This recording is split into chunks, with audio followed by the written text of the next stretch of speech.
Now we will look at joining a meeting with a password. When you join a meeting, it may ask you for a meeting ID. In the email invitation you received, you will get two numbers, one for the meeting ID and one for the password ID.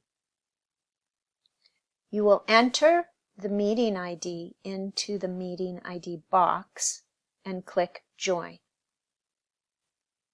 Once you do that, it will then ask for the password.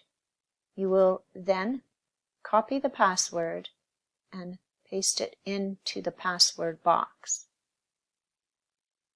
If the meeting has started, you would not need to do these steps.